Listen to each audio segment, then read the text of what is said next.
What up? What up?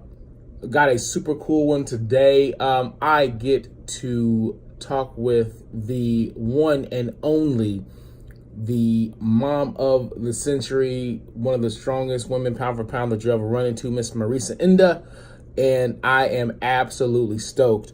Dude, it's gonna be an awesome one. Cannot wait for you guys to hear it. I can't wait to do it. Yeah, man, it's gonna be dope. So, listen. Sit back, relax, hold on to your seats. I think you're going to have your brains blown away by this one. This is the corner of the circle.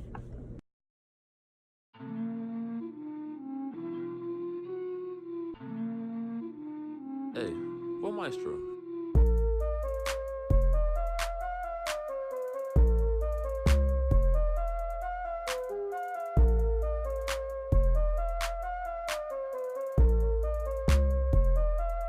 Okay, back with another edition of Corner of the Circle. We have the champion, the mom of the century, Miss Pull-Up Challenge, freaking Miss Viral. You've seen her on Ellen. You've seen her all over IG. Queen of Juggernaut.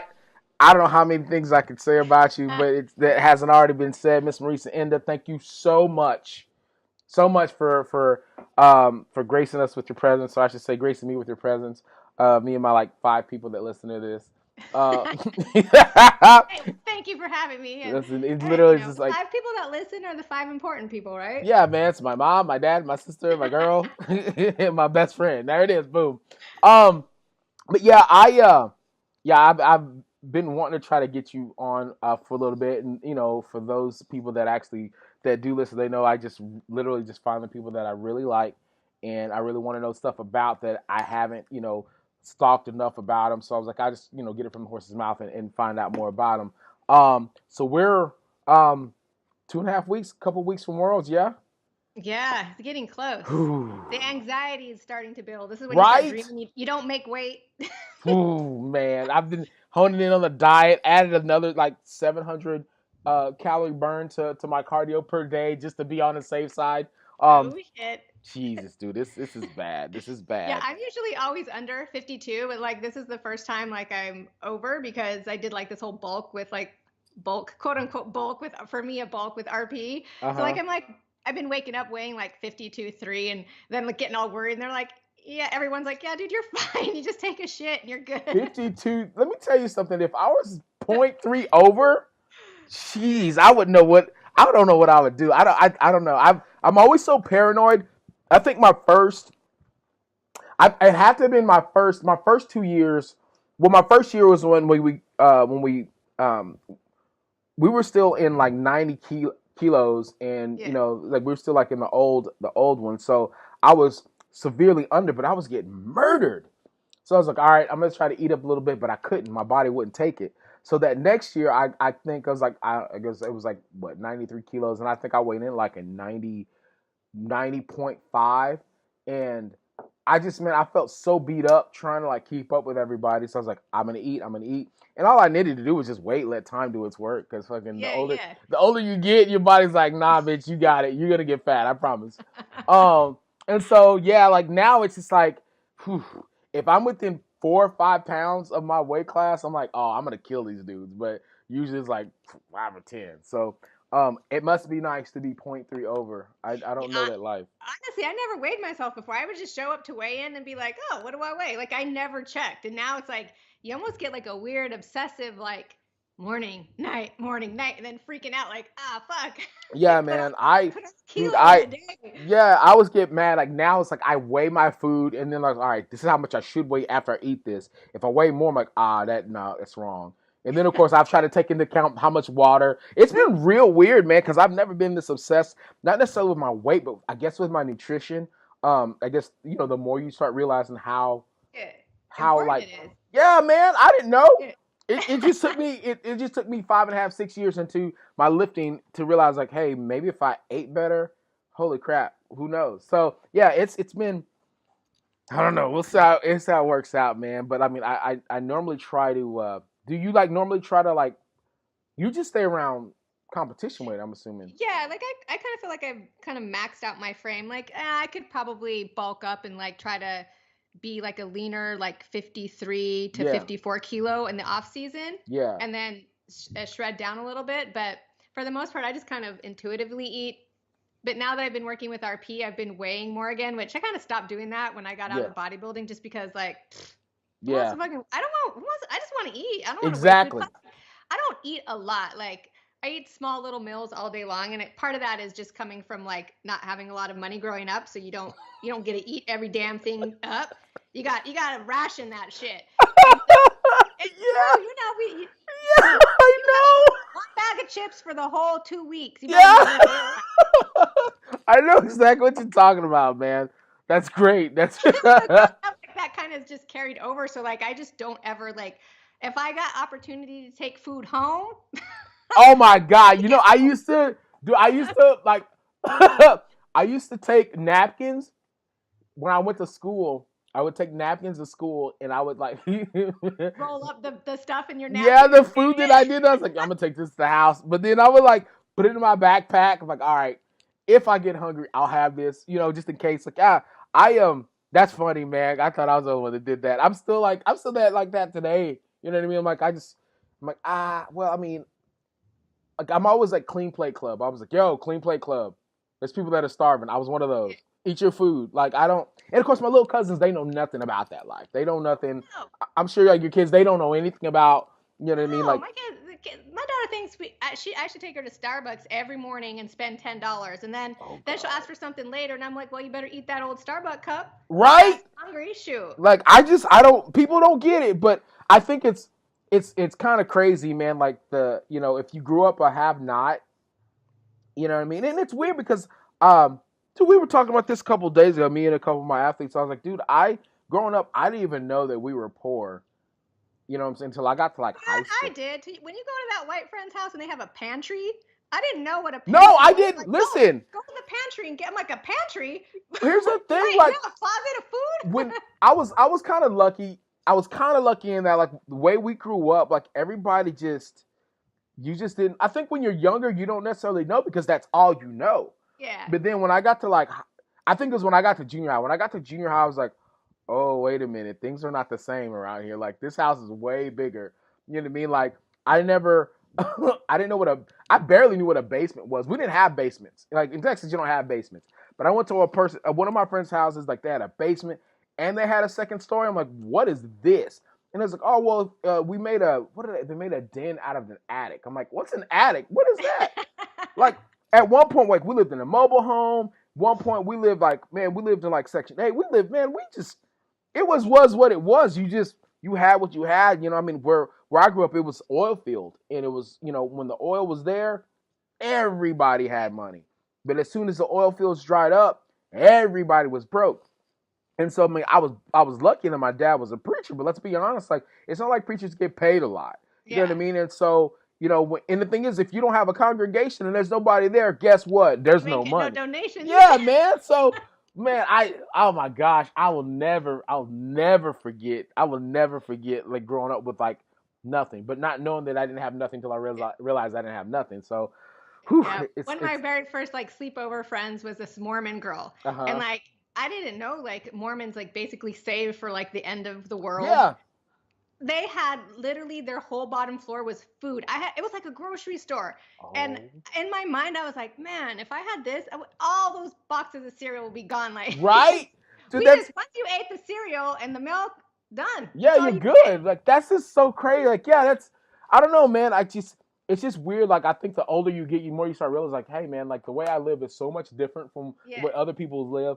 Like, I mean, I had a couple Mormon friends, but like where we lived at in West Texas, man, it was just it's a shame to say, but it was just kind of like, man, if you're not like we are, you gotta go.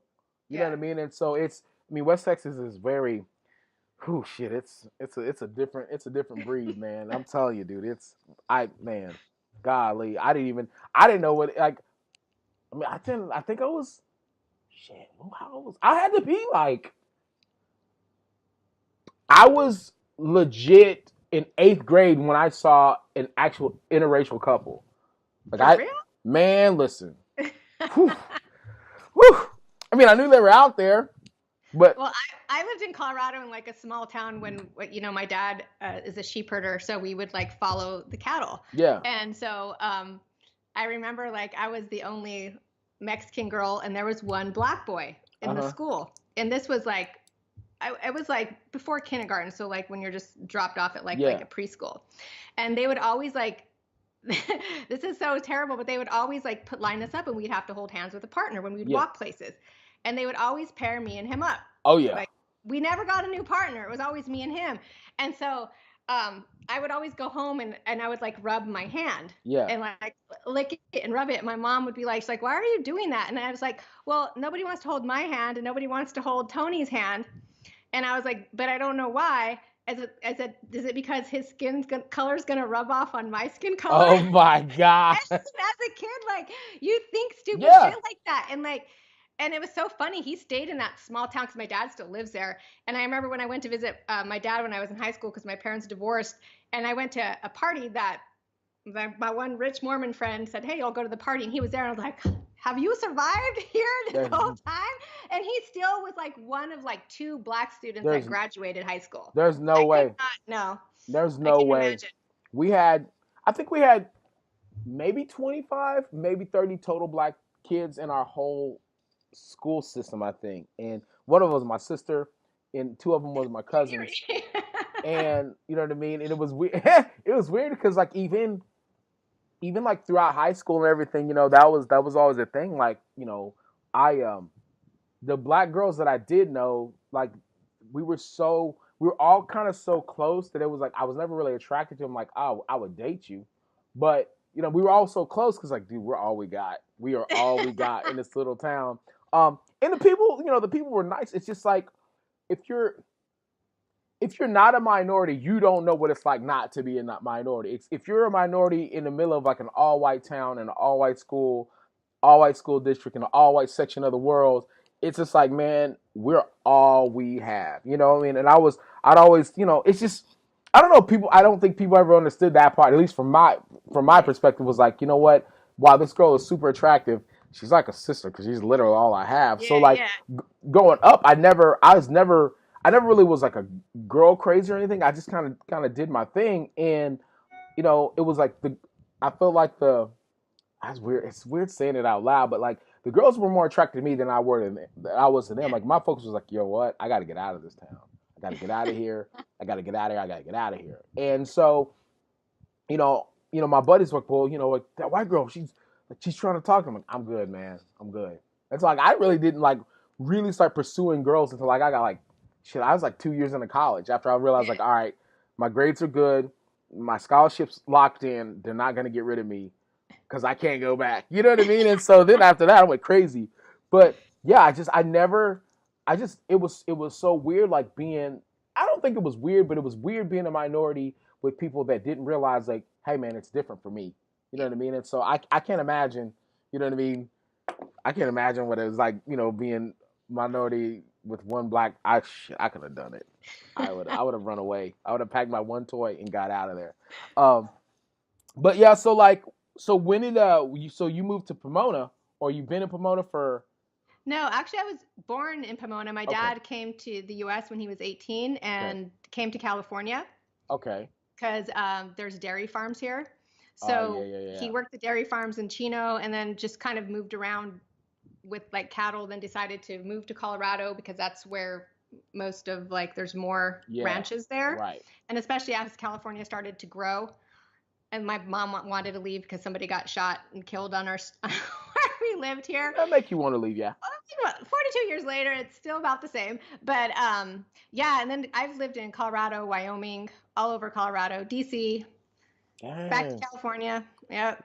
Ooh, just gypsy. Everywhere. Yeah. That's what's up, man. That's dope. I've lived in Texas and in Texas and more Texas. And I'm brainwashed, man. So you started. When did you start getting into like the string sports and stuff? Like you started with the bodybuilding, and then Yeah, so I started, with bodybuilding when I was 17, just kind of strolled into a gym because I was a gymnast. I did track 1 year after I did gymnastics, and I was like, track is not for me. It was awful. I hated running, but I was like, I got to get through it because if I start something, I have to finish. I feel you. Yes. I lettered. And then Hey, that's all you need. That's all you need. And then I was like, shit, I need something to do because I was always like so active.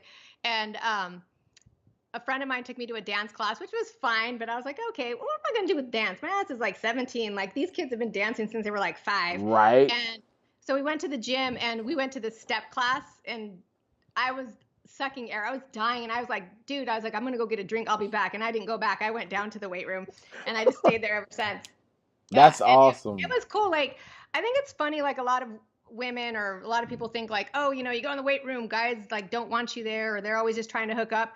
But I went into the weight room at 17 years old in the 90s and I never got like any bad vibes from guys there. They were all like, cool, let me show you what to do. And like always helped out. It was fine. I never had like felt like, oh, you need to get out of here. You don't belong here. I was always really like embraced by every guy that I met in any gym.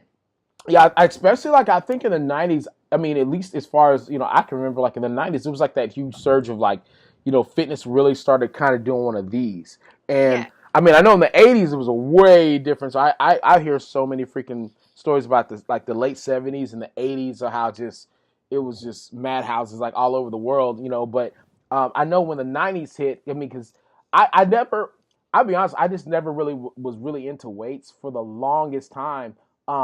But a lot of my friends were like big time into it. And a lot of their brothers were huge into it. And I know around that time, like I know a lot of their brothers and their girlfriends and everything, like people were just starting to go to the gyms. And, I know that's when like gold started really like shooting through the roof and everything. So, I mean, I get that. I mean, and again, I think a lot of it is just even present day. I think when people see that you come in with a purpose and that you have like a goal in mind, regardless of whatever that goal is, if it's to work out or if it's to train, whatever it is, I mean, I think people tend to embrace that. I mean, because you're kindred spirits in a way. I mean, let's be honest. Exactly. Every new city I've ever had to live in, I always go to find a gym. Hell yeah. That's where you meet your people, like people that you have stuff in common with, that you get to know, that are kind of on your same like level. Yeah. I love the gym. And then when did powerlifting? When did powerlifting kind of come into the? So I did bodybuilding, and then that whole world is just insane. Especially like it's just a lot of drugs, and the women were just getting like monstrous. Which like I'm like, okay, I'm not doing drugs, and because A, I don't want to look like that, and B, like I just don't want to do that. Right. So. And at that time, there was only female bodybuilding. There wasn't bikini and physique and all of these, and there was no other option. So I kind of just, took a back seat to all of that, got married, had kids, still trained, of course. And then like, I was like, man, I really wish I could do something. And then they introduced physique. But at the same time, I saw a flyer for a powerlifting meet and just jumped into like the powerlifting meet. Had like no idea what I was doing. I just did it and just been doing it ever since. Yeah, it's crazy. You ever think about like going back, maybe doing like physique or something? Yeah, I don't know. Like when I did my first nationals, which I bummed out at, I did a physique show at the same time. Which is probably not like a good idea because I ended up doing nationals like weighing like 103, which was like competing in like the 114 class. Yeah, not good. I was super depleted, but I don't know. I ain't about that diet life.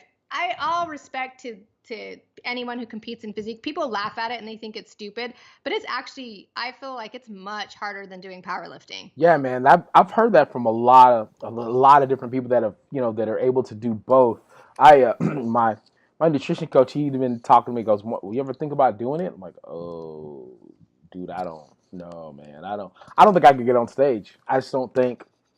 Whatever. I think you for sure could. Nah, man. You're like to entertain. That's awesome and everything. But I'm gonna tell you something. As soon as I don't get like called out, or as soon as like they don't put me toward the middle, I'm gonna be so pissed. No way. Yeah. All that work that I've done and all the dieting, like I'm used to like, at least if my numbers don't work, guess what? I lost. That's fine. Yeah. But I just can't. I don't want some judge looking at me. Most likely, some out of shape judge looking at me like, nah, that's good. Oh, that's bad. Like, nah, man, I can't. That is the downside of it. Like, it's so subjective, and that's what makes it really aggravating. Because, like you said, you can really bust your ass, get super lean, and a panel of 5 people can be like, well, I like the way she's set up better. I like this better. Her hair's prettier. It's like, nah. Yeah, I just couldn't. Man, and that would hurt me so badly. So I think it's not even, who knows? I may be able to do well with it. I don't know, but I don't know. Maybe you should just try and see. What I might just do is just diet, see while I look in the mirror, take a couple pictures for myself, and then like, all right, I'm cool. Let me go eat this sandwich again. That's crazy. So I'm gonna put a check for no, you're not gonna go back. Fine, whatever. Probably not. Okay, so here's the thing that I was like kind of like looking at, and I don't know why I didn't notice until I noticed, but dude, like Juggernaut, you guys, there's so many of you guys going to Worlds. We pretty much. It's pretty funny because like everyone talks like coach of the year, this coach of the year. I'm like, well, Juggernaut has almost the entire open women's team. Yeah, so. That's what I was saying. I'm like, man, am I in the wrong? I'm at the wrong place right now. Damn. I think RTS. I thought we were doing okay. I'm like, maybe I should go talk to Jag because this is Jesus. I don't know. He's got the secret over here. That's awesome. Yeah, I was looking at that. I was like, oh my God, that's everybody. Yeah, that's crazy. Almost the entire women's open team, and then juniors, of course, and masters. So that's what's up. Like that's whew, must be nice. Sheesh, man, that's crazy. That's crazy. So like, I mean, so basically, y'all it's like every night's a team dinner, pretty much. It's team Juggernaut in the house. Yeah, that's badass. That's badass. Like you better y'all better make some type of special edition shirt, and I better get one. That's what I'm saying. Okay. This is okay. I have so many freaking things that like they're just popping up as we talk. So you do all of these pull-up challenges and stuff. Mm-hmm. I remember like I tried one and I was like I almost fell. Like I almost hurt myself, so I stopped doing that. But like you get all these people that are trying to do them, and some people do them successfully. Other people, and for a while there, I was watching people that were trying to do them and just laughing. I'm like, all right, cool, because I tried and I knew that I couldn't do it. So, but I will see these other people. There's a few people here and there that keep trying to do them. Where did that come from? Like, where did that come from? Man, I have been doing pull-ups since I was a kid. So I know how old are you, Ellis? I'm 40.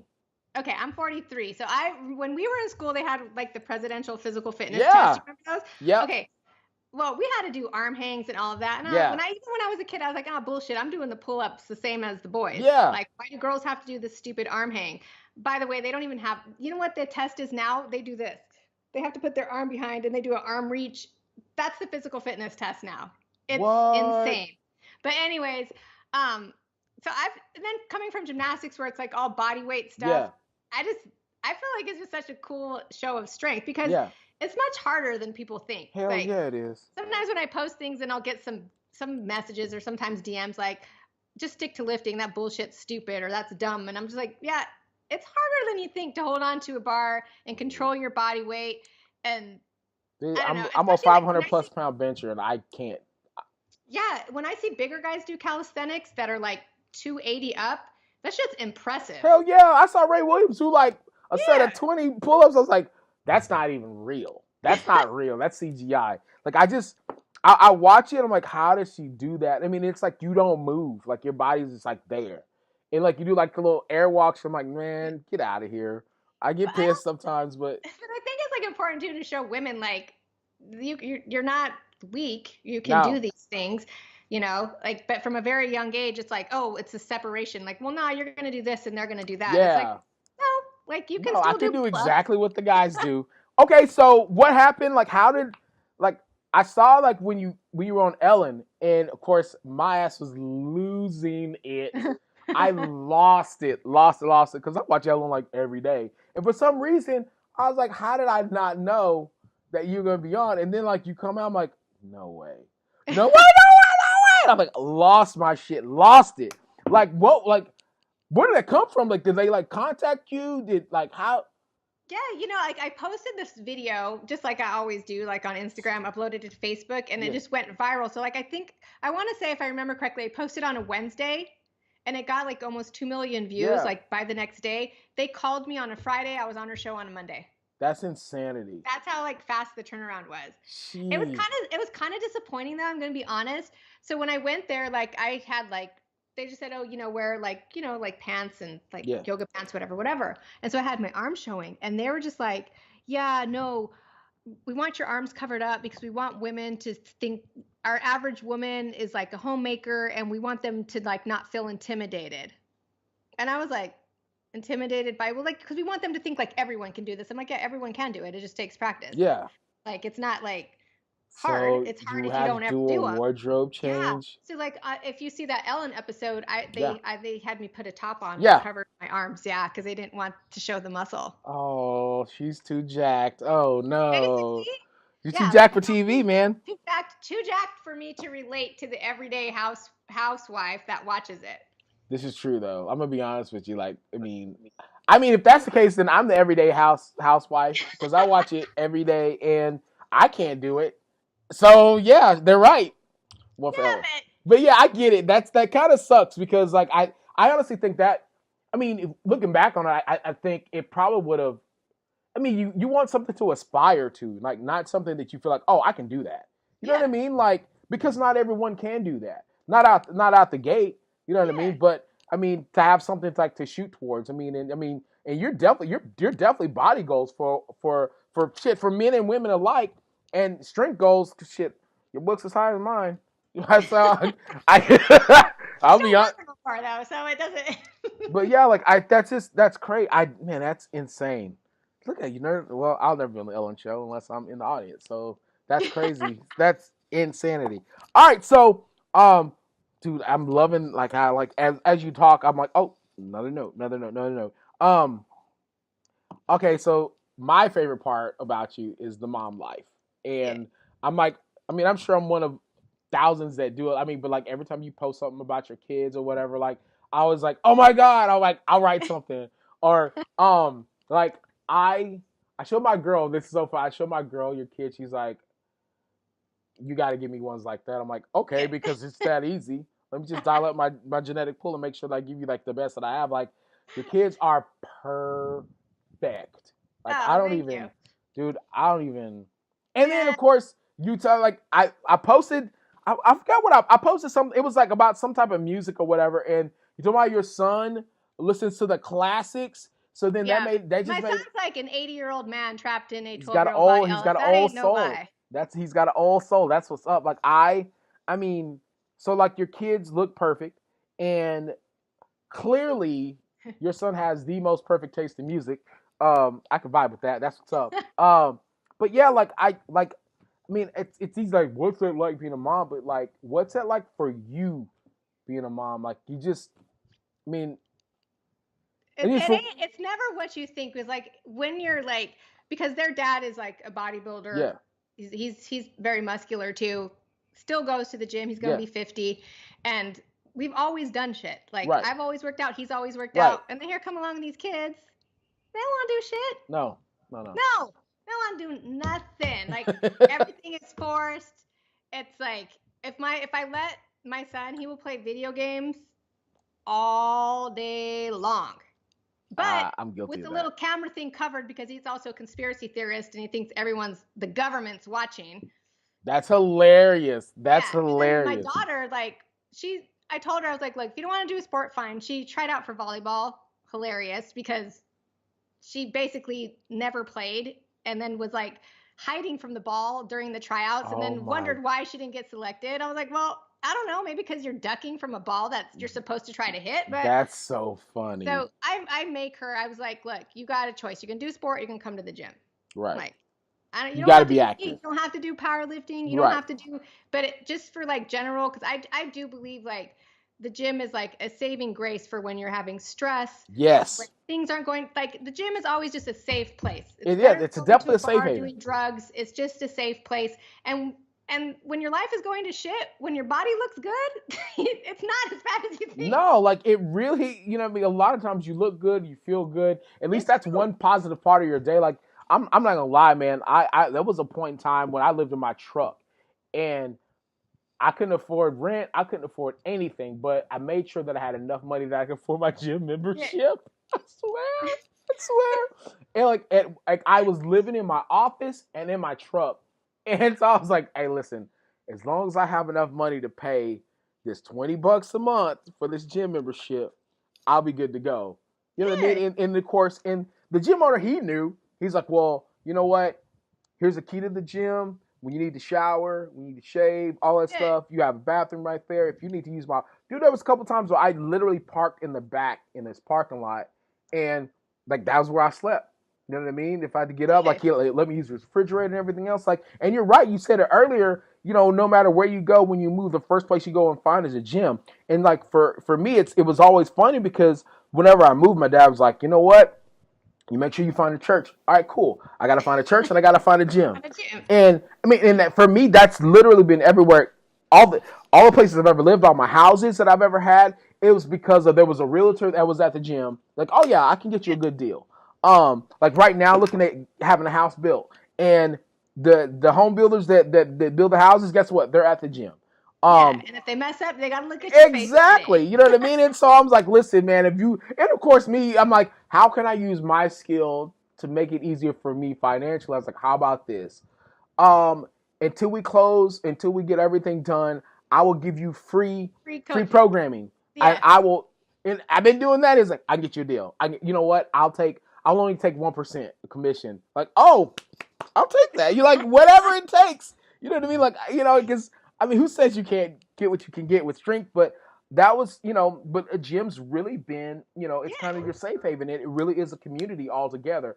I want that for my kids. So that's why I make my daughter go. Like I want her, like when if things go bad in life, like there's always a place you can go and be around people that are going to be positive. Exactly. And take time, because even when things aren't going right in life, like weight is weight. It don't matter. It doesn't matter. It doesn't judge you. Rich. It doesn't judge you. You just go and you do it. And you tend to meet some of the more consistent individuals in the gym. I mean, because honestly, if you're a consistent person in terms of your training and in terms of how you treat your body, then odds are outside of life, you tend to be more of a consistent person, at least a consistent personality, so to speak. And I mean, you know, every set of really good friends that I've ever had, it's been, you know, as a result of lifting. It's been a result of fitness in some form of fashion. So bravo to you for that one, because I mean, yeah, she might hate you right now for it. She'll love you later. Yeah, so. I mean, she's getting more into it, you know, because she wants a butt, but I'm like, yeah, whatever gets you there. I don't care. I'm not one of those where I'm not going to let you do like hip thrusters every day. If that's what makes you go to the gym, then so be it. But yeah, no, kids are fun. They're just, I mean, they can just get you sometimes. My daughter, man. She always has her hand out, LS. She's always in a deficit. Oh man, girl, please. She's already on credit. Like I'm like, dang, you're already like in the hole. You already didn't even have a credit card yet. Oh my God, that's so funny. My mom, it's so funny because my mom, when I was 12. I was 12 and my sister was 10. And when I turned 12, my mom's like, all right, you guys are going to have to start paying a bill. I'm like, what? So it's in the summer. And she's like, you're always asking for something. Everybody wants something. You always want something. You always want something. Yes, I always want something, Mom. I'm a kid. I'm in need. And so she goes, all right, I'll help you. But this is how it's going to work. When you have to go mow all those lawns, because I had like a full lawn wrap that I used to mow. She's like, you're going to give me $10 of every lawn that you mow. Like, what? Because you're going to pay a bill. So you get to pick what bill you get to pay. And my sister, like, we had like a little cousin stuff for around. She goes, she was babysitting. She was like, you're going to give me $5 of every time you babysit your little cousins. And you got to pay a bill. And so my bill was, I had the telephone bill back when you had telephone bills. Yeah. And my sister had the gas bill because it was the cheapest bill. And so that's where our money went. And at the end of the month, or I should say beginning of the month, once that she used our money from that previous month to pay the bill, whatever we had left over, she would give back to us. Or we could let it roll over until the next month so we didn't have to pay. Man, I would never, it was only during the summer after school was over with, but I'll never forget being like, man, this sucks. I don't like paying this bill. But you know what I mean? And then, of course, when I got into high school, it changed to the electric bill. I had the electric bill, and then my sister had the cable bill. And that was like, all through school, we always had bills. You know what I mean? So like, I get that, like having a handout, because I used to ask my mom for everything, man. And I remember, like every time I ask her, that's gonna go toward a bill. I know it is. Never mind, I'm not gonna ask because I stopped asking. So yeah, that's crazy, man. Like I don't have kids, you know what I mean, and I think at this rate, I'm probably gonna end up with some. So I don't know. I'm into preparing myself. I don't know. Yeah, no, they're a lot of fun, but it's like they're not you. So I always have to remind myself, wait, they're not me. Yeah.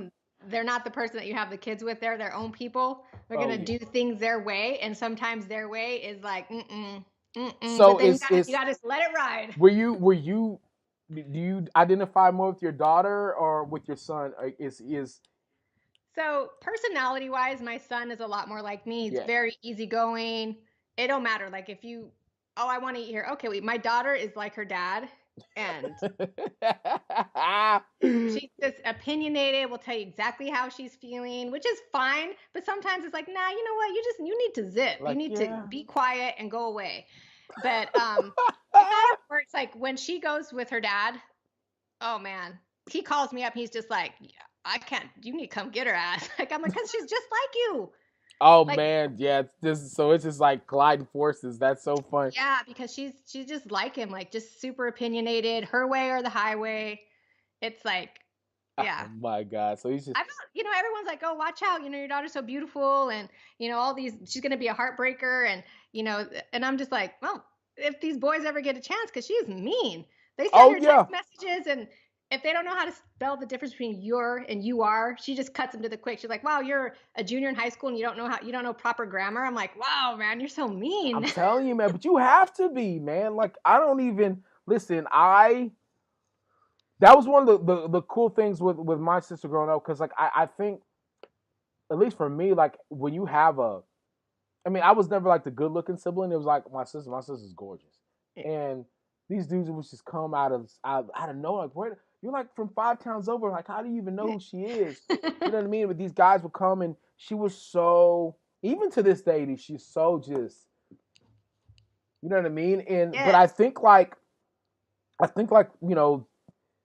least I respect women like that. Yeah, like I was always, my daughter would be like right off the bat, nah, I'm not interested. Nah, I'm not interested. Yeah, and that one was like, I'm scared to be mean. Let me give him my stupid phone number. Then they're calling. You're just like, oh man, why didn't I just say no? I've encountered so many frogs in my day that I was just too nice to say, nah, sweetheart, I'm not. My mom used to tell girls I was gay just so they would leave, because I didn't know it. I just didn't Mom, I can't. I mean, she was nice enough to at least come say hi. She's like, yeah, but if you don't like her, baby, don't say anything to her. I was like, yeah, but that's what if that were me? What if I want to say something to her? She was like, you know what? Don't worry about it. She says, baby, he just doesn't have a heart to tell you he's gay. She would tell girls straight to their face that I was gay, and I didn't even have the heart to be like, nah, mama, you could have picked a whole different avenue. But that's what she went with. Like, he's gay. So yeah, I don't know what that life is like. My mom did all the talking for me, because I was such a mama's boy growing up. Like I was always up under my mom. So my sister, she was like always with my dad, and it was I get it. I don't get that part about being like beautiful and having like, oh, I never had to filter through people. I was always like, oh my God, you're a female. You actually think I'm cute? Cool. All right. You know what I mean? So I never knew. So that's crazy, man. So like they just kind of roll with it. Your son just kind of rolls with it and just kind of does his thing. And he's like kind of still young-minded. He's just 12, right. But he's not really into girls yet, which I'm glad about, just because my son ain't got no damn sense, and that will go south real quick. Listen, he ain't gonna have no sense until ever. We don't have sense. That's just it. Boys are stupid. That's We're all I got so to say. stupid. Y'all are dumb. He too, like, I feel sorry for any girl he dates, because like I said, he's 80 years old, trapped in a 12-year-old body. Like my daughter was going to a movie for the first time with a boy, and he's just like, he's like, don't order that extra large drink. And she goes, why? If I want an extra large drink, he's like, because you're gonna look like a damn pig. He's like, you better order a small. He's like, if a girl orders an extra large drink for me, he's like, I'm not gonna go out with her again, because she orders a large today, she's gonna look like an extra large tomorrow. Exactly. Dang, I was like, boy. But that's just how listen, man, we're dumb. He's gonna be dumb for a while. You know what I'm saying? And You know, it is what it is. But I mean, I don't know. Like listen, I'm still dumb. You know what I mean? And I thought I had it down. I thought I had it down, and I was like, I guess I still don't. I don't know. But I mean, you know, he's 12 going on 80. You know, and that's good. You know, and I mean, if nothing else, at least that'll filter out a bunch of, like, you know, the silly girls, and he'll get him a good one. True. You know what I mean? Or he'll just get him one that's of a kindred spirit. You know what I mean? Or you'll just find like the robot girl online. He's playing Grand Theft Auto. He's like, "Don't worry, Mom, I don't pick up the prostitutes." I'm like, "Wait, what? There's prostitutes? Like, oh you yeah, prostitutes?" oh yeah, that's. I'm telling you, the online man. Listen, I don't play GTA anymore, but yeah, that whole whew, it's bad. GTA is just one of those games. I'm like, I can't even. It's so easy to, like, once you get in it, you're just trapped in that world. Yeah, I know. He's been trapped. Been trapped a few times. Nah, man, yeah. I stopped playing GTA. I mean, I say that, but then that's how I do my cardio. Yeah. I play a game while I sit on the bike. And so it helps the time go by so much. Those games make me dizzy. He always wants me to play, and like I just get us killed because we play like Black Ops or whatever it is, and I don't know where the hell I'm at. Man. And then he like slices my throat, and I'm like, I didn't even see you coming from behind. I hate that. Yeah, that's my game, dude. That's my I play Call of Duty. I literally play it for. I mean, I have to play it for an hour and a half at a time. That's how, because I have to do slow burn cardio. I don't want to blast myself. That's whatever you got to tell yourself, LS. Ooh, listen, I didn't bring you on here to be beat up. Okay, all right, it's enough that I'm trying to do these freaking pull-ups and I'm making myself look stupid. You talked about your DMs, man. I always want to know, because like here lately I've been doing a lot of I've been like interviewing a lot of like of women, and everybody's like opinions like kind of different. Everybody's like stories are different. Like, are people like respectful in your DMs, or do you get to like those insane dudes that'll like try to shoot game and all that stuff? Or for the most part, I people are pretty cool. I do have like a mixed bag of like really disrespectful DMs. Mm-hmm. So of course you always get the guys, you know, sending a dick pic, or, you know, spank me, how much for webcam shows, or man. I got like a full on like email. It's crazy. His guy just went on and on about all these things that he wanted, just insane. And then like I don't post a lot with my daughter anymore, because I was getting a lot of like DMs from grown ass men like, "Oh, I would love to get up in that." My daughter. What? I'm like, she's 14, 15. And they're like, "Oh, I thought she was 18. Like, bullshit. She does not look 18. She might not look like, but even then, like, if you were 45 and you thought she was 18, that's still not okay. Yeah. like that baby don't look 18. Get out of here, guy. Yeah. Get out of here. I was just like, wow, you all got some. Dude, people have problems. People got problems. So it's definitely a mixed bag. And then some like super disrespectful stuff about my kids being mixed stuff. Like, I thought you were fine till you had babies.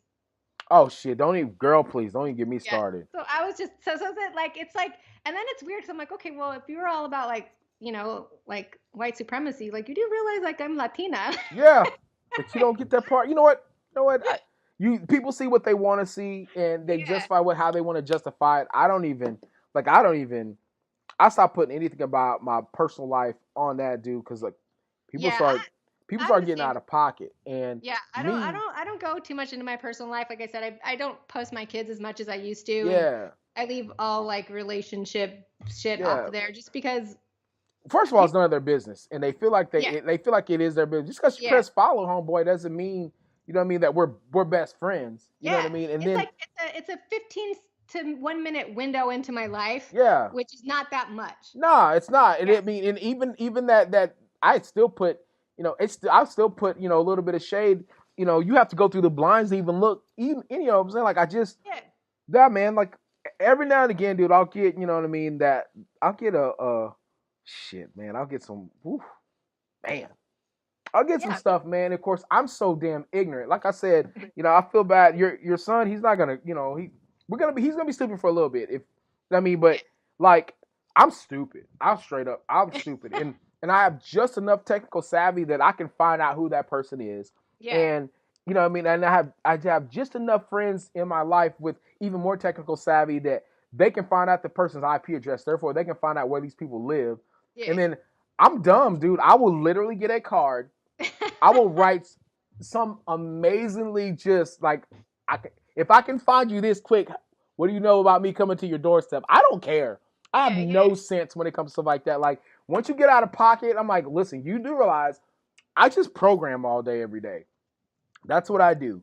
So and I think I got a lot of time on my hands in between my cheerleading, my programming, you know what I mean, and making sure that I don't kill myself in my training. So I think I can devote an hour or two to trying to find out where you live. I don't care. So I started just, I don't know if like you had like develop a system of like, all right, you know what, I can already tell this one's gonna be disrespectful. I'm just gonna block. Sometimes like I don't go into the other inbox or I try to respond to people that like say nice things because I just think like that's like the right thing to do. Of course. But yeah, there is a group of people that are just, I don't know if they're just like trolls or if they just do it because they just get like they don't believe the things that they say, but they get some weird kind of like rise out of going online and like saying mean shit. But yeah, online is such a weird place. I feel sorry for kids now. Like my son doesn't do social media at all because he's just, again, he said that's just government trying to find out everything about your life. And then he claims like that's just an easy way for when the rapture happens if you don't get taken for them to kill you. Hey, listen, man, he might be onto something. Man, my daughter is on that stuff and it's like I see what it does to even like young girls like just on there, and she even recognizes, she's like, Mom, like, well, this boy's talking to me, like, what do you think? I said, yeah, chances are baby's talking to probably 100 other girls. Like he's casting a very wide net. I was just like, and I said, but you can't really say anything about that because you're not together with him. Yeah. So just keep that in mind. And then if it gets to the point where he becomes like your boyfriend or your whatever, then yeah, you have a right to be like, hey, well, I hope you're not talking to 50 other girls. I said, but that's the unfortunate thing with like social media. Yeah, whereas before your circle was everyone in high school. Now your circle is everyone in every high school. Exactly. And beyond. And it's like, I feel sorry for girls because I feel like it can really create this level of untrust that we had in high school. Mm-hmm. Like, I don't think you felt betrayal until you actually got betrayed. But now you feel like the betrayal even before it happens because they go, well, he put a heart emoji on her thing or she commented this. And it really can start playing like these mind games. And it's like I told her, I'm like, babe, you can't, unless you become serious, don't even care. Yeah, man. Like you just, like I think us growing up, you were able to have more concrete evidence because everything was more like face to face and you actually like saw the people. You would have to, you have to talk to them or you had to go through a lot. You had to go through a lot to talk to a person. You have to, you have to dial the number and you have to maybe talk to their parents. Yeah, man. Like you have to go through, man, dude, that used to, man. Like, my mom did not allow phone calls after 9. And when that phone would ring, LS, my heart would like, drop. Panic would set in because my mom did not play. If it was a call for me, she'd be like, do you know what fucking time it is? You don't call this house after fucking 9. She'd hang up and I'd be like, God, please, I hope it wasn't for me. Yeah, man. Like I just, golly. I don't even know. Like I don't even think, I think if anybody ever called us, I think it was like 8:30. I think that was it. And I remember I used to try to sneak the phone and try to talk, and my mom would get on the other line. I'm like, oh, shit. Are you on the phone? I would just hang up. And then like I would think like if I hung up, then she would hang up. She would stay on the other line and talk to whoever the hell was on the other line. Talk to him. Like I'm like, oh my gosh, she's still on the phone talking to whoever it is. Like, man, I don't even. Yeah, so when you put in that kind of work, you kind of a little more invested in the person. Man, now you really is. Send out 100 DMs to the same DM to 100 different girls. And it's like I told my daughter, I was like, you guys just live in a whole different generation. Even for myself, like, dating nowadays is just weird. Like, I just want to run into somebody at like a library or a gym, like just old school way, not this like sitting me up in like a text message. It's weird. Man, that's just, I don't, and I think I'm probably going to forever be that way because there's nothing like, I'm sorry, but I don't subscribe. I mean, I guess you can see somebody like, oh, wow, they're gorgeous, whatever. Yeah. But if you see a person in real life, like I feel bad for, I guess, kids this generation because like the odds of them, like, let's say you run into somebody in the library, right? And, you happen to, like, I don't know, walk by side, whatever. You don't even notice them till you notice them. But then when you notice them, you're like, ugh, that feeling like that, ugh.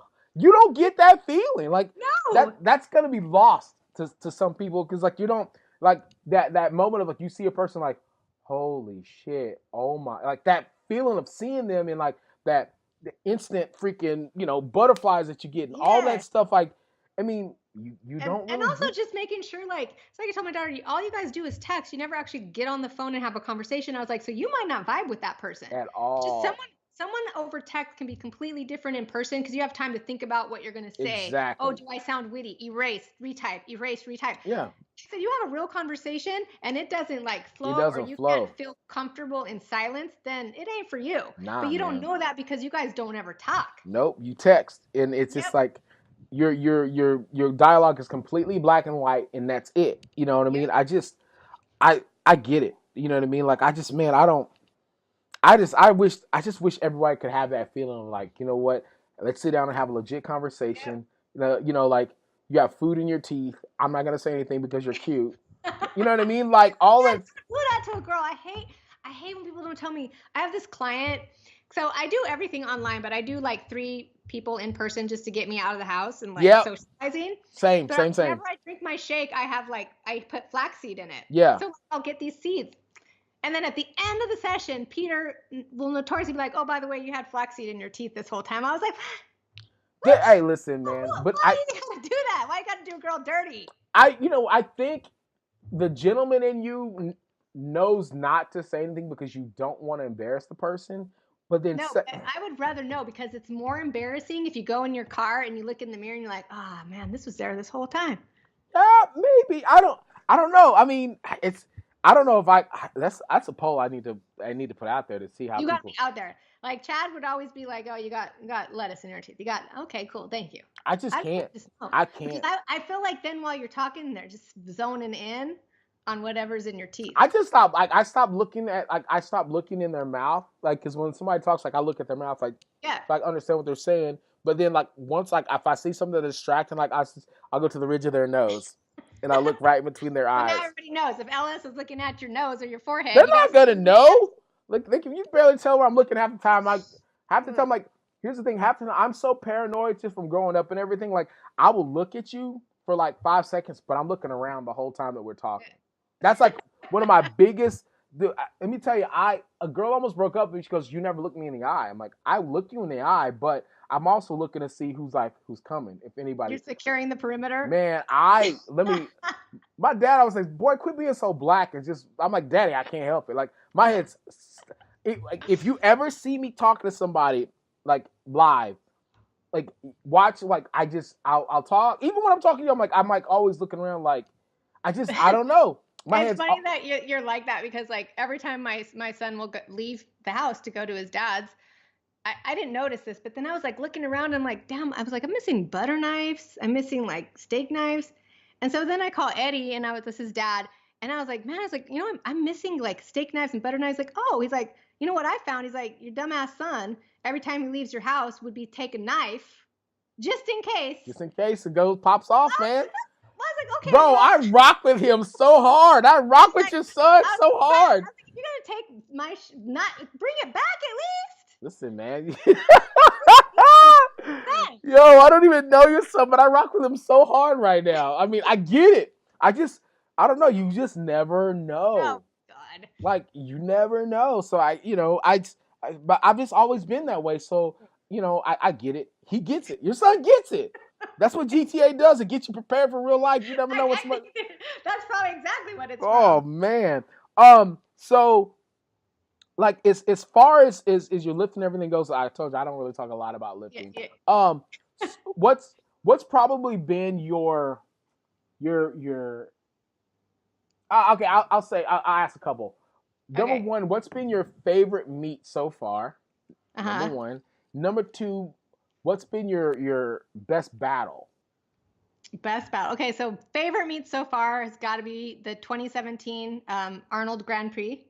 It's when I went 9 for 9 and I broke the all-time world record at the time, but then it just became a IPF world record. And that was by far my best Yeah, meet. you killed that.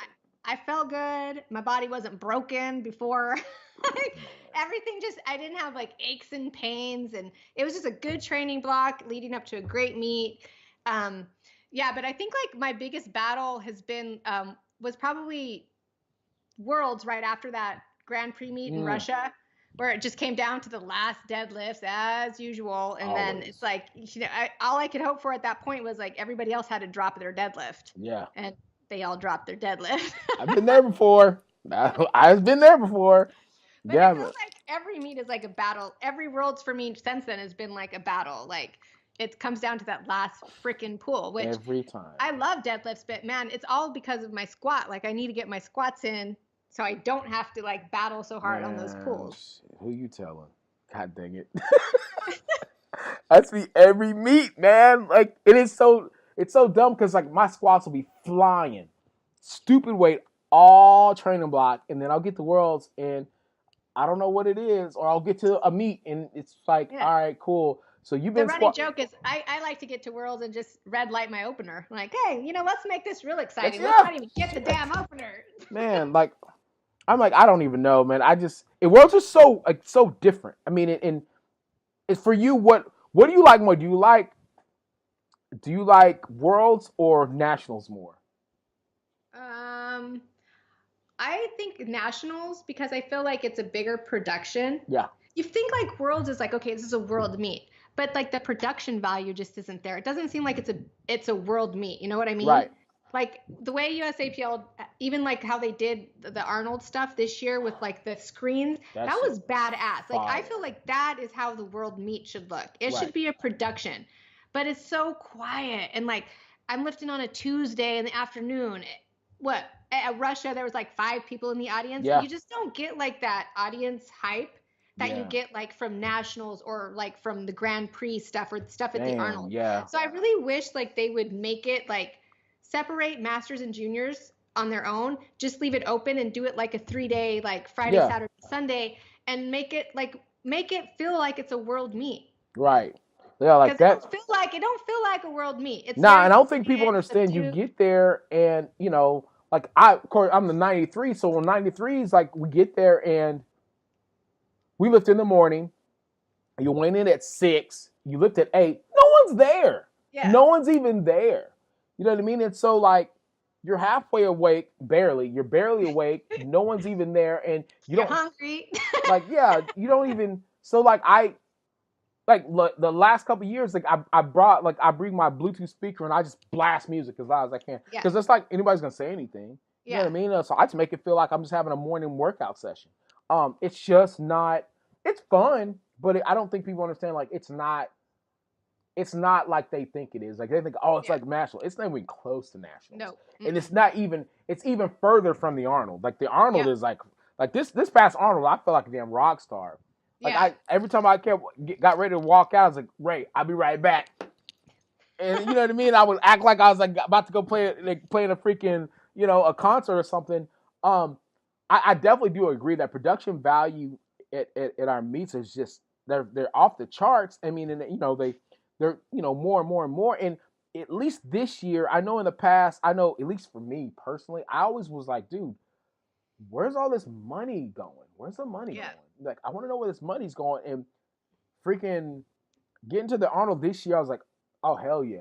Okay, cool. If this is where the money's going. It made you feel like your membership and what you paid was invested in something. Yeah, exactly. Yeah. And I got a little check at the end, so that was dope too. Yeah, well, You know what I mean? That never hurts. But yeah, I just, man, I don't know. I would hope maybe some IPF people listen. I think Gaston listens. So Gaston, you're listening to this one again? Let's blow it up. Let's. I mean, Robert Keller. I know he's involved in a lot of the. I feel like Robert Keller. Maybe if he put his 2 cents in, I think he could help it because all the NAPF meets that he does, dude, those things are badass.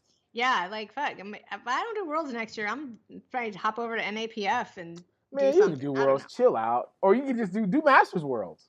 Oh no, I'm saying if I just decide not to do it. Girl, whatever. Okay. You just said you weren't going to Belarus either. I'm not going to Belarus, but I'm going to go to South Africa though. That's going to be a fun trip. Yeah. Don't worry about it. You'll go. You gonna go. You're like, watch, you win this year. Like, I gotta go back and defend my crown. That's how it is. That's how it is. I had to make the decision. I made the decision as soon as I saw it.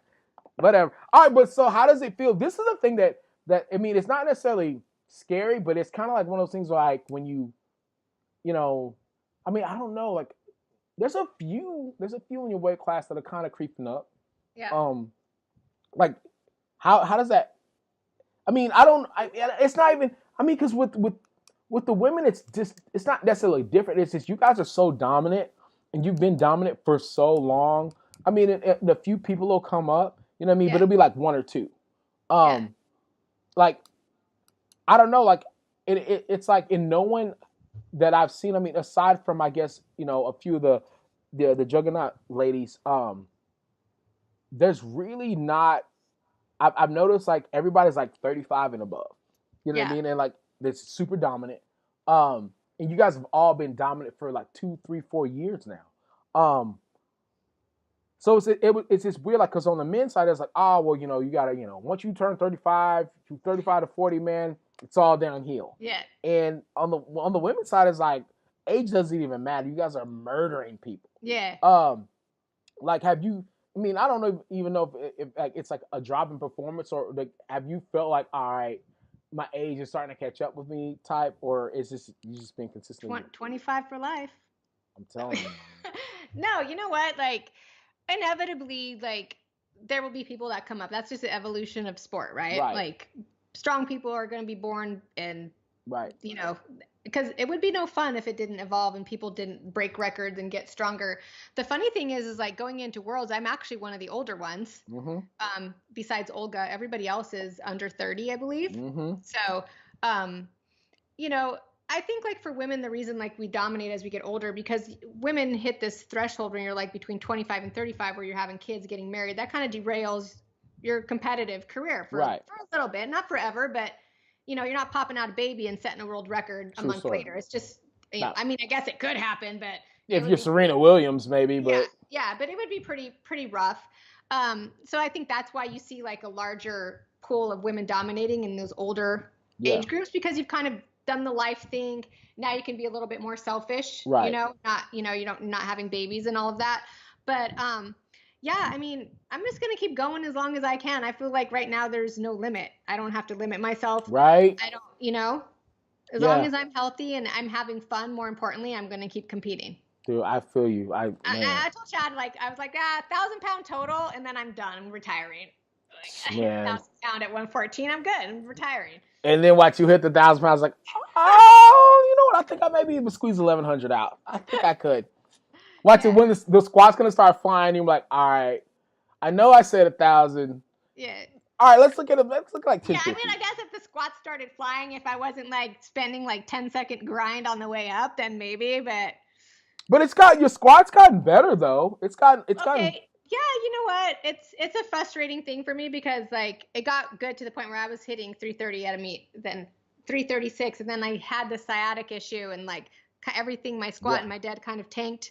And not tanked, but it's not moving, it's kind of like I'm still stuck in that 330. Yeah. And it's like and the part of you is like, shit, I hit 330 in 2017. I hit 336 like a month after that. Like, and I'm still hitting that 330. So it's like, I don't think people realize, like, it's just like you claw your way to the top and then you keep your claws in to stay there. Yeah, man. You have to deal with like injuries and setbacks and stress and life. And, it's real.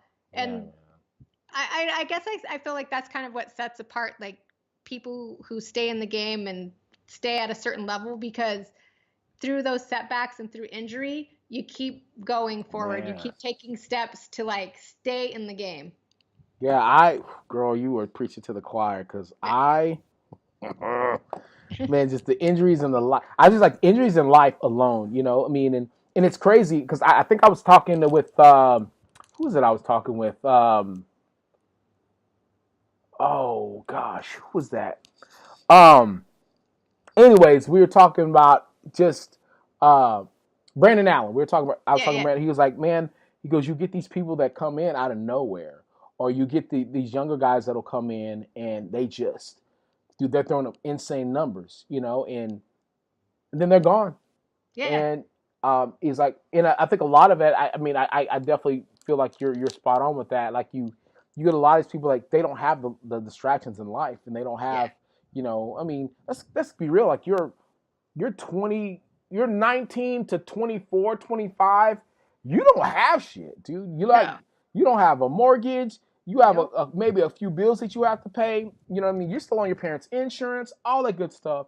And then all of a sudden, after 25 starts hitting, and you get a real job, you get that full-time job. Most likely you find somebody you fall in love with, and you start a family, everything. And then not necessarily performance drops off. It's just that your priority is not necessarily going to the gym and all that stuff. And so all those gains and stuff that you were getting, they're not necessarily there because your time in the gym's not there anymore. Yeah. And so a lot of these guys, they just don't, And it's just staying in the right mental space when life starts throwing you those curveballs. Because honestly, I feel like every big meet I've had to do, like something big, divorce, having to move, having to like find another, like house is gone, having to do yard sales to sell all my shit to get a new place to live. So it's like, this is shit that's like a month before like a big ass damn. It's like, and it's like real life shit. Like, yeah. I mean, like shit. When I had to move at one point, it was like before nationals, and like I was moving all my furniture and stuff, and like my back was just. I mean, I was moving up flights, up and down stairs. Hell yeah. And I was like, dude, I gotta adjust this training now because like I literally thought like I like blew out something because my back was so sore from moving. I'm just like, and those are the real competitors, the one that can like go through all of that when you have a whole bunch of shit. You're in like a blizzard storm of life stress and you still make it through. Right. Life versus lifting, man. Yeah. Like I I felt this is the first week of my life. I was laughing with my dad. He's like, man, he always says, feel old yet? I'm like, nah, man, I feel great, Daddy. I feel good. This is the first week, I should say, this week and one day when I was in Tokyo that I felt like, yo, I'm old, man. I feel old. Like I was tussling around on the ground with my dog. This is no lie. I was on the ground fooling around with my dog, and I was good.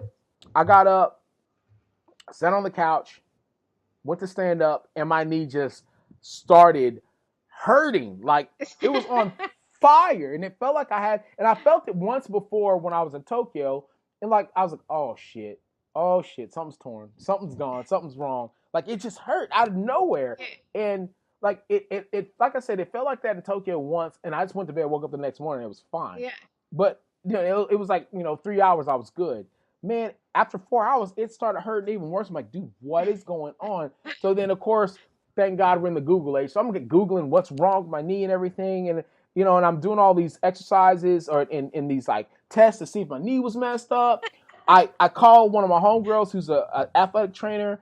And like she's like, well, try this. And is it loose? I'm like, no, everything's fine. She's can you squat? I'm like, girl, I can't even walk right now. What are you talking about? Can I squat? And so it hurt so bad. I went to bed. I woke up the next day. That was That was Sunday.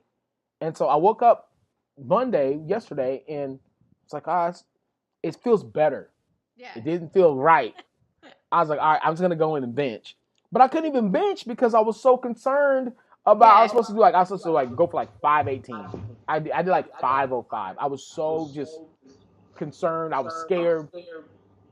So I was like, all right, I'm going to go to sleep, and I'm going to wake up the next morning, and I'll see how it feels. I woke up this morning, I feel like $1,000,000. But I don't know if I think I might wait till tomorrow to squat. But yeah, it's just so weird, man. And, and I promise you, in my head, I was like, I am not going to be able to compete. Like, I can go, and I think the way I feel right now, I might be able to maybe put up maybe I don't know. I was planning on doing at least, 683. Like, maybe I could put up like a 500. Yeah. And then I'll just try to put a big ass bench up, at least get a record while I'm there. You know what I mean? Like I just was trying to think of all these different things, and this morning I woke up and I felt fine. So you know what I mean? Like honestly, girl, I was so scared. I was like, man, I might not be able to do this podcast, man. I might have to go to the doctor and get him to look. I was freaking out, man. But it's all those little things like that kind of add up. But I guarantee you, not one time did I think like, oh, I'm not going to compete. Yeah. You know what I mean? You never think not once like I'm not going to compete. It's just like, all right, I'm going to have to adjust the rest of this week's scheduling to make sure that I get whatever my volume in or whatever I can, the equivalent of what I would have had to do for these last couple of days. But at no point, like you said, like when you were moving, like I don't think at any point you're like, well, shit, I'm not gonna compete. Like, no, dude, I busted my ass to get to this point. You know what I mean? Like, while I'm moving all this stuff, that's fine. This is just gonna count as, this is my, these is RDLs for me, I guess. I don't know, like. Well, it's also too like I've been dealing with shit. I ain't been right since 2017. I've had like that sciatic since then. And it's just like every time something hurts or like it hurts the most when I bench actually. And it's just like when I get that in my head, like, okay, it's going to hurt. And I'm just like, no. I benched 226. It went up and I'm fine. Right. So I just got to keep telling myself it might hurt, but my body is allowing me to do this. Yep. So I'm okay. I need to tell myself here that I'm okay. Cause that lets everything else. My body's been fine. My body's been telling me I'm okay because I'm still able to do it. Exactly. So okay. Yeah, if you weren't okay, your body like, nah, we can't do it. Yeah. You know what I mean? It's just like, it's kind of a mind over matter type thing, man. Like I always tell myself in my head, sometimes I have to say it out loud, like, hey, this pain is temporary. Yeah. But there's nothing worse, you know what I mean? You know how it is. There's nothing really worse than going into a session and, bitching out and not doing it. And then going home and thinking about like, dude, I should have done it. I mean, that's the worst. You know you're really old when you take your headphones out so you could hear. I like popped my like back one time deadlifting, and it was not even my back, it was like my hamstring. I don't know, this was like years ago, and I was always with my headphones on. And I remember like one of the trainers was like, dude, like, why don't you got your headphones in today? I was like, oh, because I need to hear like if something pops where it's coming from. See, I don't even want to know. Just when you know you're old. Yeah, I was like, I need silence so that I can hear where all the snap, crackles, and pops are. Bro, I need to post a video. I have a video of me. I think I was squatting like 300 keys. This was last week. I'm squatting and all the the guys at the gym that were spotting me, they all stopped and stared like, dude, your knees just popped so loud. I'm like, no. And the thing is, if it pops, you can feel it. You know what I'm saying? Like, I can feel it. I was like, no, dude, that wasn't my knees. I promise you it wasn't my knees. Like, no, dude, your knees pop really loud. I was like, man, I have on. And the thing is, I was trying to build up a sweat, but I had on my my sweatpants, but my knee sleeves were under my sweatpants. Yeah. I was like, no, dude, I just have some smaller. I had those slingshot, those gangster, those real thick ones. Yeah. Those blue ones that they wanted me to try them out, so I tried them out, but they're so thick and so tight. As soon as I went in the hole, it just pop. I was like, no, dude, those are my nieces. I promise you, it would have popped as loud as you said it sound. I couldn't hear it. But girl, I played back the video. It sounded like my shit was just like I had popcorn in my pockets. I was like, oh, I get it. No, dude, I promise you, if it would have popped like that, there's no way I would have stood back up with that weight. Yeah. So, all right, I'm gonna need to shut up. I just keep talking. I told you I talk a lot. I'm gonna ask you pretty much. I'll ask you one more thing in terms of just lifting, because like I said, we could talk life forever and ever. So as far as the sport goes, like, one, what do you see as far as like the future of the sport being? I guess powerlifting and everything, and two, who do you think are some, women, men, I don't care. Who do you think would serve as some good examples, I guess, of the future of lifting? So I guess. Oh, wow. Yeah. That's a good question. You're getting a deep question here. I know, like, there's this thought that powerlifting is going to be in the Olympics. I don't think that's ever going to happen.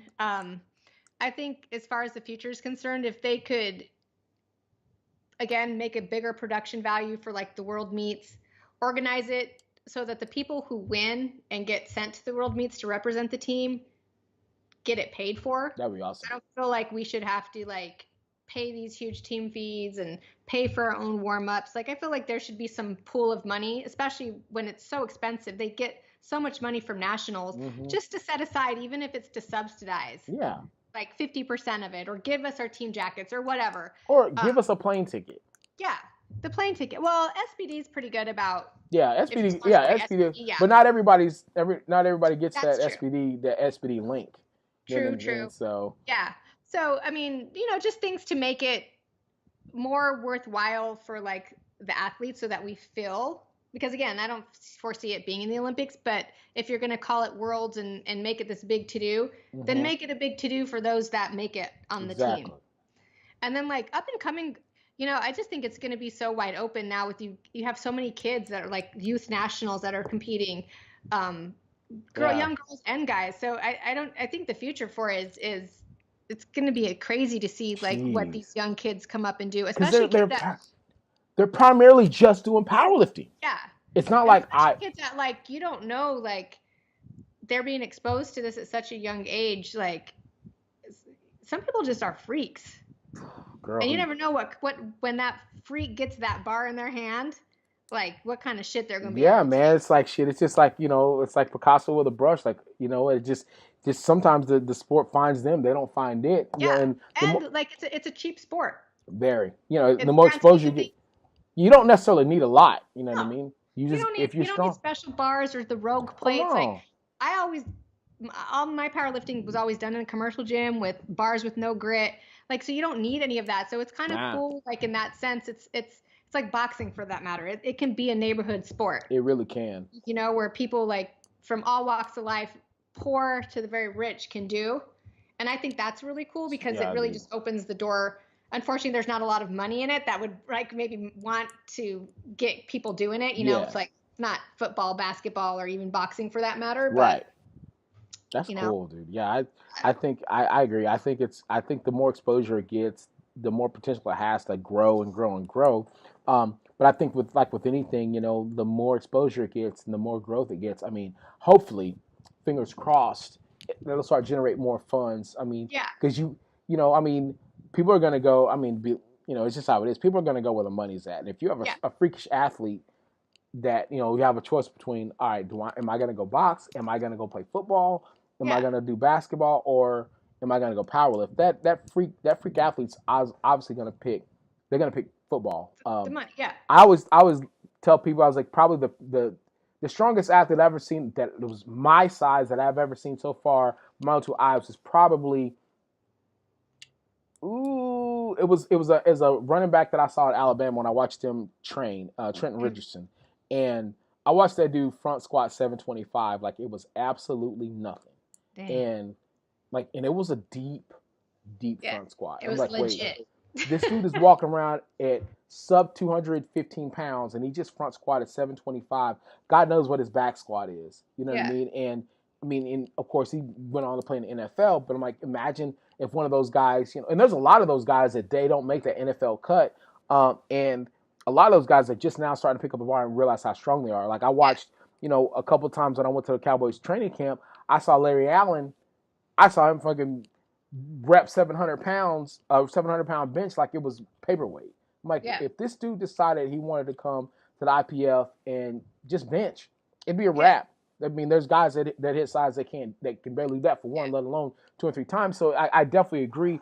I mean, hopefully with the more exposure it gets, you get more freakish athletes that go out and just put up some insane numbers and help grow the sport. I mean, I don't know that it's ever going to be an Olympic sport. I mean, because even Olympic weightlifting is barely able to hang on until the Olympics as is. So it's going to be hard. I mean, I've been a part of a couple of Olympic committees in helping cheerleading become an Olympic sport, and a lot of it is just who you know and being able to get brother-in-law in.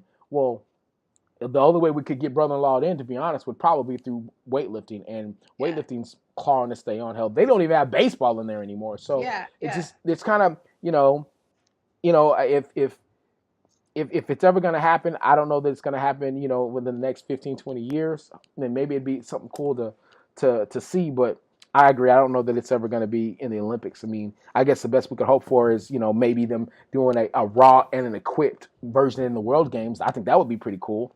But I don't know. I think from what I'm understanding, I think this might be the last go around at the World Games that they're going to have equipped. So I don't know. It's crazy. But yeah, I'll shut up about that. My last thing, like I do with everybody, is going to be the song. And so, like everybody knows, I always ask the question, if you were in the alley, gun to your head, and the guy's like, and the only way you're going to survive is you got to be able to recite a song or rap or whatever word for word, could you do it? Word for word. I mean, at least a little bit. At least Yeah. I mean, I would probably flub some of it. But yeah, I mean, yeah, gun's gonna be to your head. Of course, you're gonna flub a little bit of it. So, what would your song be? it's got to be okay. So this is my song, just because I feel when I had my best meat ever, and every time before I would go to squat, I would listen to Biggie, Juicy. Okay. And squats would fly. Okay, that's the song. Biggie, though he didn't come through this last time, but I ain't mad, but kind of mad, but not mad. It's still my song though. Still my go-to. It's always gonna be your go-to song. That's a true go-to song. Like no matter what.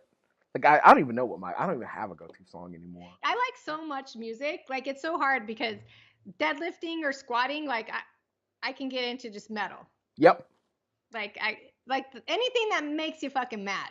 Yep. Like but then like benching, I could bench in silence. Like benching is like whatever. Yeah. Or like I like 80s. You know, my son has Big L on my playlist too. So like you gotta go with Big L at least once. Like I go as far as Disney. I mean, I have Disney deadlifts. I have Disney deadlifts sometimes. Like I don't know. Like I don't know. I have such a love-hate with deadlifts. So I just kind of like I don't know. I just have to be in a good mood to deadlift, man. Like some days I'm like, oh shit, I can pull a lot.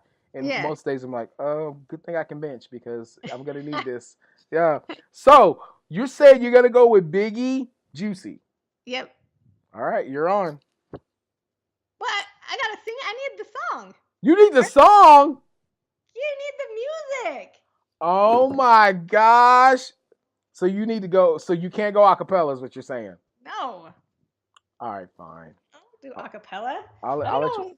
Shoot, I would have like tuned my voice. All right, I'll let you off the hook this time. Next time you gotta do it. Next time you gotta do it. But yeah, I think everybody kind of has a song, you know, that they go with. I've never really had a song. I always watch. I do listen to a lot of comedy. I'll openly admit, like I listen to a lot of comedy. I watch South Park a lot. Like before I go out, like most worlds, I'll usually download like 10 or 12 South Park episodes, and I'll watch that during the. While you're competing? Yeah. Well, I mean, I guess it's better than Brandon Allen's porn. Oh God, yeah. I have to laugh. Like if I'm not laughing at some point, like during the meet, like I'm not gonna have a good meet. And the meets, I've only had 2 meets that I didn't laugh at, and those are my worst 2 meets that I've ever had. Yeah. So I was like, you know what, man, I'm just gonna make this a habit. I'm just gonna laugh at everything, and so far it's worked out. So hopefully I'll be laughing a lot. Come Sweden, man, because I want to do some crazy shit while I'm there. So we shall see. So social media wise, you can be reached at MARISA INDA, MARISA INDA.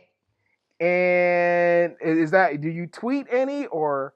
It's the same for Twitter. I do, but I don't know, man. It's so hard to keep up with every damn thing. Yeah, Twitter. Post here, post there. So it's MARISA INDA for Twitter, Instagram, and as well as like Facebook. Okay, so across the board. Across the board. Keep it easy. And YouTube, even though like I haven't uploaded in a while. I'm gonna up my YouTube game again. It's just I don't got an Instagram husband. I don't got somebody following me around filming. So True. I mean, and it's so hard. I hate being that guy that has like the same. Yeah. I don't want to be, and part of it's just I want to be able to experience and live the life. Exactly. It's like if you see it, cool. If you don't, whatever. But I promise you, I had a good time.